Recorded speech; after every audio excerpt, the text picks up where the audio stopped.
last week's rally unsustainable, this week's correction only natural. That's what we're hearing. Is that a sentiment you share? Thank you very much, Alicia. It's always a pleasure. Well, looking at what we've just observed there, yes, we saw a bit of a very strong rally over most of last week as we crossed into the new year, seeing a bit of speculative activity as well as traders as well as investors taking positions. But just as you noted there, at some point we expected the market to be able to kind of correct itself so that it can be able to go along with the fundamentals. And I guess this is what we're beginning to see. And the profit taking as well as correction is expected to be able to still give investors an opportunity to jump in, because we are still early on in the month, and hopefully we are going to continue seeing a lot of activities going forward. Well, let's take a look at who's expected to drive this market here, because last year's rally was to a large extent towards the end of the year driven by foreign investment. So when it comes to local or domestic participation in the Kenyan market at this stage, where GDP is one powerful tailwind, what are your expectations?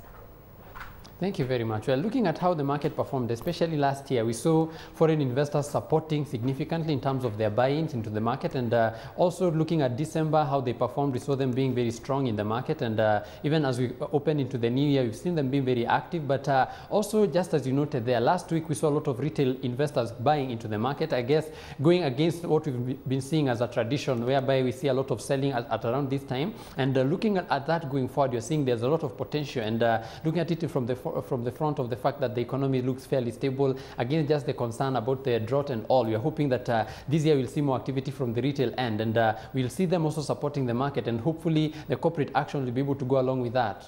Where we've often put the spotlight on banks as strong benefactors of the Kenyan economic growth story that's playing itself out, let's take a look at the cement firms today, because domestic growth aside, these are players that are likely to benefit from regional ties as well.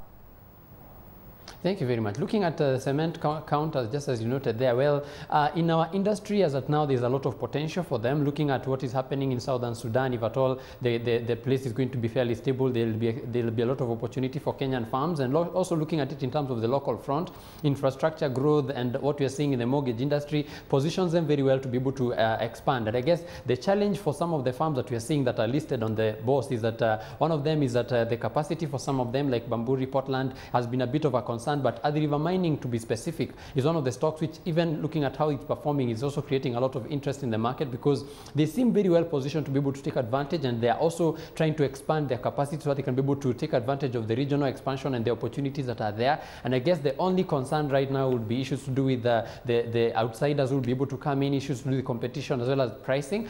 But in terms of the going forward, the opportunities for them to expand are fairly broad, and hopefully they'll be able to still bring promising returns, especially to investors. In fact, when it comes to returns out of Athi River Mining, we've had their equity-linked bond issuance paying a handsome dividends, where investors are getting a premium interest payment following appreciation of the company's share price by 71% in the past 10 months. One would assume that those bonds are pretty tightly held at this stage. Yes, definitely. Looking at it in terms of the positioning, especially for Athi River Mining specifically, it's been on the spotlight, and it's one of the stocks which foreign investors have been very, very keen on. And hopefully the management is going to see how they can be able to even make the share a bit more liquid, because as at now, there's a bit of a challenge in terms of how many people would want to get it and whether it's available in the market. And as you noted there, we've been seeing it doing quite some bit of jumps as well as hikes, going all the way to 180 at some point, and also going down all the way to 150 something. And because of that, those hikes is a bit of a concern. But looking at it in terms of the promising aspect of the stock, fairly as at now, both from the bond point, even from the share point, is one of the stocks which most investors are very eager to hold. With all of that being said, Samuel, in terms of attraction in the bond space in particular, being noted is that there might be a very big asset reallocation coming through from investors looking to trim their bond holdings and increase their equity allocations. To what extent are you seeing evidence of that filter through?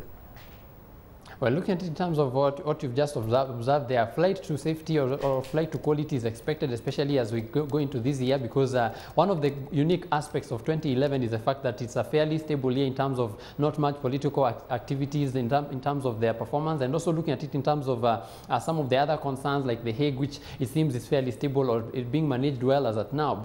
The equity market is very, very promising, and because of that, if at all investors are going to be looking at how we performed last year and hoping that that's going to be projected into into this new year, we might see a bit of a shift in terms of the capital outlay. And looking at it, especially in terms of the bond market, I guess central bank has almost like set the pace in terms of reducing their interest rate, and because of that, corporate bonds are not as attractive. And just as you noted there, we are going to see a bit of a more of a reallocation, especially into the equities market. And what we saw last week is a good indication that that might be what is going to be unfolding going forward.